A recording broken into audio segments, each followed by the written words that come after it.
renovando el espíritu de la misión, propósito y meta.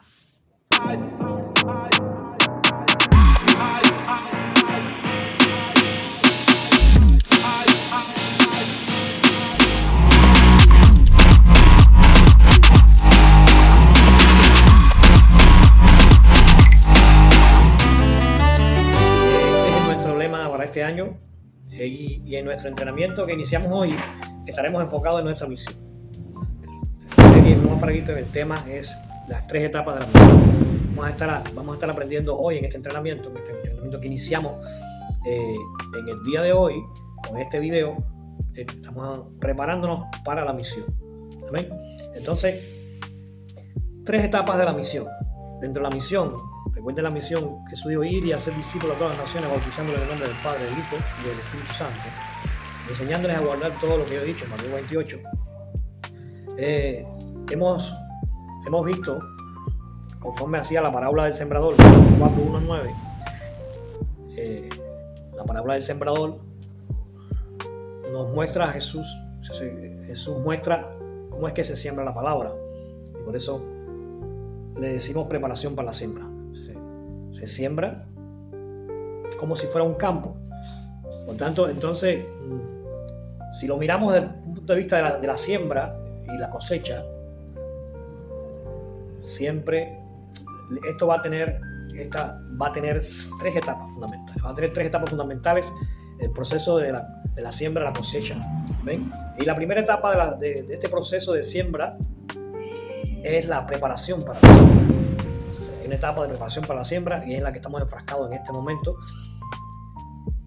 Que en el caso del sembrador, en el caso de la vida diaria, la vida de la siembra y la cosecha normal, natural, es la etapa de preparación de la tierra, de organizar los insumos, de buscar la semilla, de preparar a los sembradores. Toda esta etapa es una etapa de preparación para cuando llegue el día de la siembra o los días de la siembra según sea necesario, los días que sea necesario. Ahora, en el caso de la misión, en esta etapa se prepara la tierra igual, pero la tierra en este caso es las personas, los territorios, los lugares donde vamos a sembrar la semilla de la palabra de Dios. Entonces, es importante prepararse en ayuno, orando por las personas, por los lugares, personas que Dios tiene preparadas, orando para que Dios intervenga en la preparación de la gente, que Dios tenga misericordia de la gente, orando y ayunando para que Dios nos guíe a las personas que tiene preparadas, que nos muestre el territorio hacia dónde tenemos que ir, y estar orando e intercediendo por esta zona para que las personas sean impactadas por el poder de Dios. Amén. Bien, dentro del proceso de la preparación está preparando a los sembradores, dándoles las instrucciones, cómo se hace, cómo se debe hacer, cómo es la semilla, cómo es la tierra. Todas estas características se les da en entrenamiento, una preparación a los que van a participar en la siembra. Indudablemente, si son sembradores con experiencia, ya se le daría un mínimo técnico o entrenamiento con relación a lo que se va a sembrar, en la tierra que van a sembrar, porque a veces no se conoce cómo se va a sembrar los surcos, todas estas cosas, las características de la semilla, las características del producto, todas estas cosas. Amén. Y por eso estamos dando estos entrenamientos, porque estamos en un proceso de entrenamiento, de preparación a los sembradores para la siembra. Ahora, dentro de esta etapa de preparación de la siembra también se busca lo que es el equipamiento, lo necesario, la alimentación, todo lo que se necesita para asegurar el proceso de siembra. Es importante esto que podamos entender. Aleluya. Entonces, dentro del plan de siembra y entrenamiento de la siembra, de preparación de la siembra, de los creyentes, en este caso, para ir y sembrar, estamos enseñando, preparando a la congregación para que hagan el proceso de siembra. Hay que entender algunos principios en el proceso de siembra que tenemos que tener claro. Por ejemplo, a la hora de sembrar la palabra de Dios, hay una semilla que sembrar. La semilla sembrada. La semilla es la palabra de Dios. Ahora, pero ¿qué es de la palabra de Dios lo que tenemos que sembrar? Dice que es el Evangelio. El Evangelio de Jesucristo. Como dijo el apóstol Pablo, que no me avergüenzo del Evangelio porque es poder de Dios para salvación a los que creen. Aquí no estamos hablando de predicar otra cosa, de hablarle de otra cosa a la gente, porque el único que tiene poder para salvar es el Evangelio. Por tanto, La cuestión no es invitar a la iglesia, no, aunque se pueda invitar si se va a administrar la salvación a la gente, se va a administrar el evangelio, pero tenemos que estar preparados para que donde quiera que podamos sembrar la semilla, sembrarla sin problema ninguno. ¿Ven? Tenemos que estar preparados. Entonces, tenemos que conocer lo que le voy a administrar a la gente, ya sea que la herramienta que use o ya sea a base de testimonio, yo voy a llevarlos a predicarle el evangelio. ¿Por qué? Porque el evangelio es el que produce la fe de salvación. Entiendan esto, la fe de salvación. Lo que hay que predicar es el evangelio, la buena noticia. El evangelio significa buena noticia de Jesucristo. La buena noticia. ¿Por qué? Porque ¿en qué consiste el evangelio? El evangelio número 1 consiste en que Dios es el creador de todas las cosas. Dios creó todo lo que existe. Dios está en todo y a través de todo. Ahora, Dios, el Padre Creador, creó todas las cosas. Pero el ser humano, el hombre, en la persona de Adán y Eva, pecaron, desobedecieron a Dios. Y por culpa del pecado de Adán y Eva entró el pecado al mundo. Y el pecado nos separa de Dios. Entonces, ese Dios creador que nos ama y que nos puso en esta tierra, por culpa del pecado del ser humano se separó de nosotros. Y ahora dice que estamos sin Dios y sin esperanza en este mundo, condenados a una eternidad en el infierno. ¿Amén? Entonces, ¿qué debemos hacer? Estamos condenados. Entonces, la buena noticia es que a pesar de la condenación, Dios nos ama y envió a su único Hijo, a Jesucristo, a morir en la cruz del Calvario, para que todo aquel que cree en Él no se pierda, más tenga vida eterna. Cristo murió, pero también resucitó para darnos nueva vida. Esa es la buena noticia. La buena noticia que tenemos para el mundo. La buena noticia para los perdidos. La buena noticia para aquellos que necesitan salvación. ¿Amén? Entonces, aquí, este es el mensaje. Dios, creador, que nos ama, pero que el hombre por su pecado está separado de Él. Entonces, la buena noticia es que Cristo murió por nosotros. Y nosotros tenemos que arrepentirnos de nuestros pecados y aceptar a Cristo como Señor y Salvador. Ese es el mensaje. El mensaje central, sencillo, así sencillo o profundo, pero poderoso. Dios nos creó, nos formó, nos dio vida, nos puso en esta tierra, pero por culpa del pecado de Adán y Eva, fuimos separados de Dios. Entonces, el pecado es un abismo que nos separa de Dios, que nos mantiene alejados de Dios y sin esperanza en este mundo y condenados a una eternidad en el infierno. Amén. Entonces, es importante comprender esto. Sin Cristo estamos condenados. El que tiene a Cristo tiene la vida, el que no está condenado. Ese es el mensaje de salvación. Dice que la paga del pecado es muerte, más el regalo de Dios es vida eterna en Cristo Jesús. El que tiene al Hijo tiene la vida, el que no está condenado. Entonces, ese es el mensaje que debemos concentrar, ese es el mensaje que debemos transmitir. Amén. Ese es importante. Ahora, el evangelio es el mensaje que debemos transmitir. Tenemos que entender algo. Hay algunos principios aquí que quiero que compartir con ustedes. El único que produce la fe para salvación es el mensaje de Dios. Amén. Porque dicen que la salvación no es por obra, sino por fe. Y esto es de Dios, para que nadie se gloríe. Significa que la fe que produce este mensaje proviene de Dios. El ser humano no tiene la fe para salvación, no tiene la fe para entender a Dios, no tiene la fe para recibir la salvación. Se necesita recibir el mensaje para que Dios entonces produzca la fe en él, le regale la fe. ¿Ven? Entonces dice la palabra de Dios también que es el Espíritu Santo quien convence de juicio, de justicia y pecado. O sea, nosotros tenemos la responsabilidad de transmitir el mensaje, tenemos la responsabilidad de ir a la gente, de orar por la gente, de llevarle el mensaje, pero hasta ahí llega nuestra responsabilidad para salvación. O sea, después de eso, lo que queda es que el Espíritu Santo le convenza de juicio, de justicia y pecado, y que Dios le dé el don de la fe, que Dios permita creer, que Dios le abra el corazón para recibir la fe. Amén. Entonces es un don de Dios. Por eso a veces le dicen, no, que ¿para qué predicarle a esa gente si no creen? Entienda. ¿Cómo creerán si no hay nadie que les predique? Dice Romano. El apóstol nos enseña. ¿Sí? ¿Cómo creerán? Como dice Isaías también. ¿Quién irá? ¿Cómo creerán si no han oído la palabra? ¿Y cómo la oirán si no hay nadie que les predica? Estamos rogando porque Dios está rogando porque alguien se levante para ir y predicar.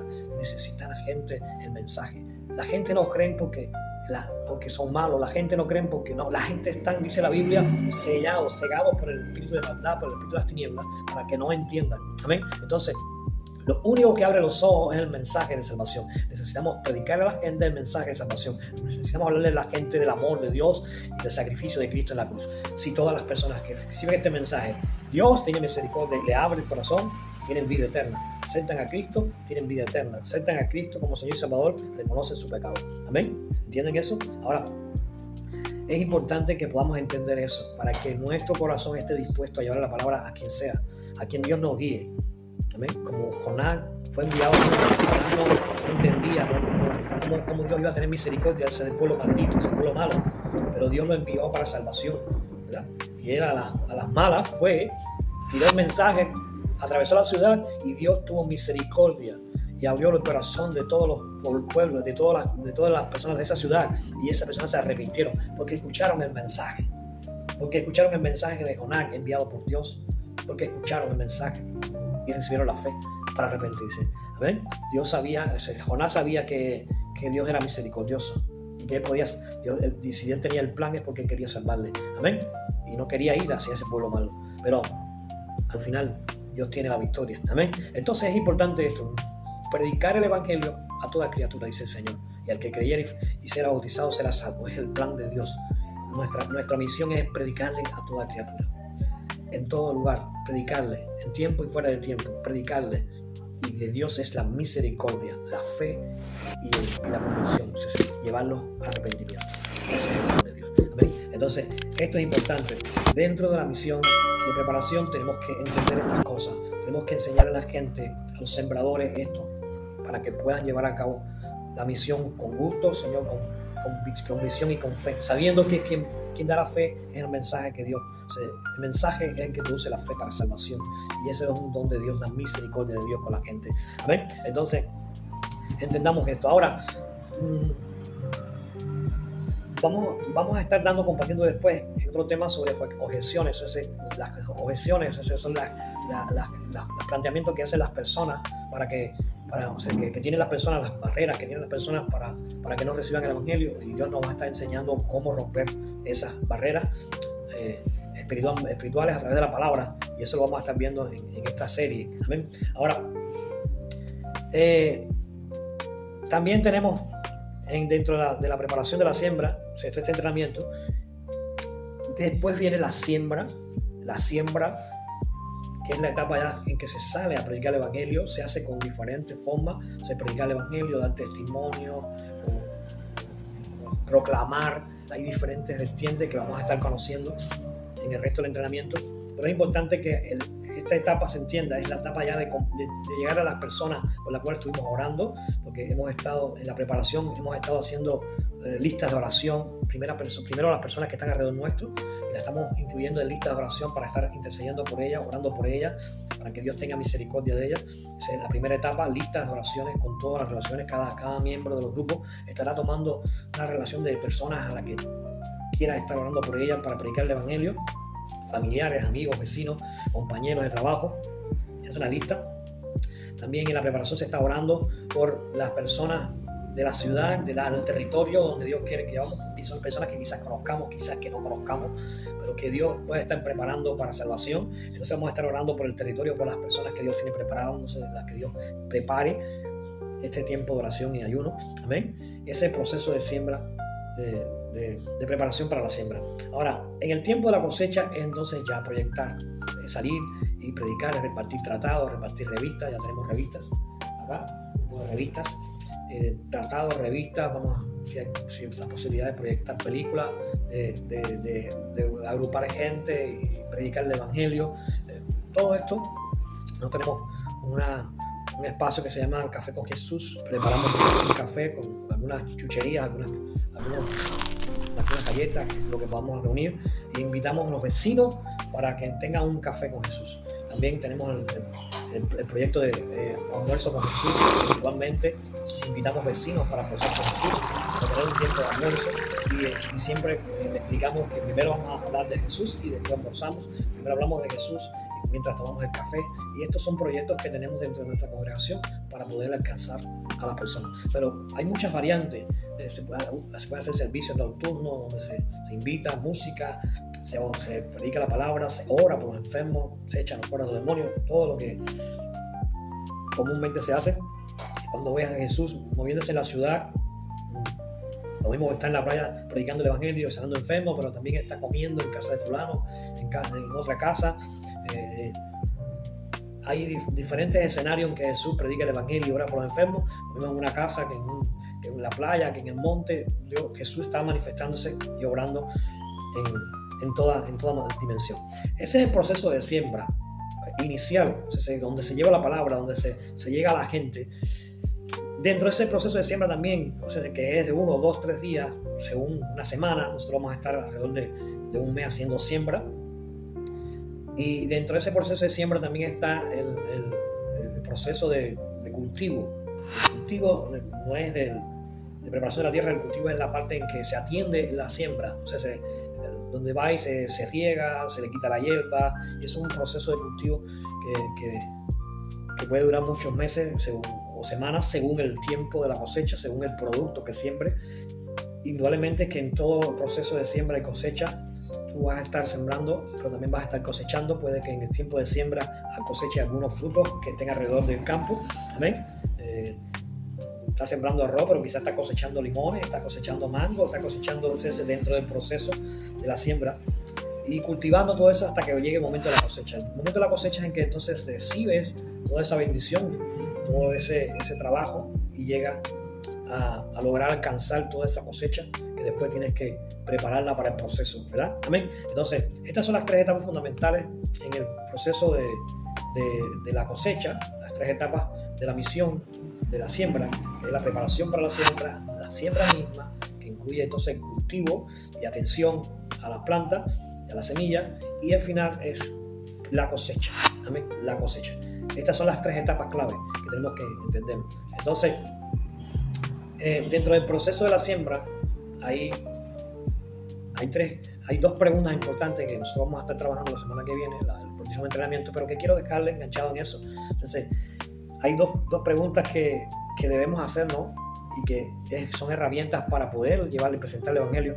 Y la primera pregunta es: si hoy murieras, ¿a dónde irías? ¿Al cielo o al infierno? Tú que me estás escuchando, hermano que me estás viendo, amigo que me estás viendo, que me verás, pregúntate, si hoy murieras, que Dios no lo quiera, ¿a dónde irías? ¿Al cielo o al infierno?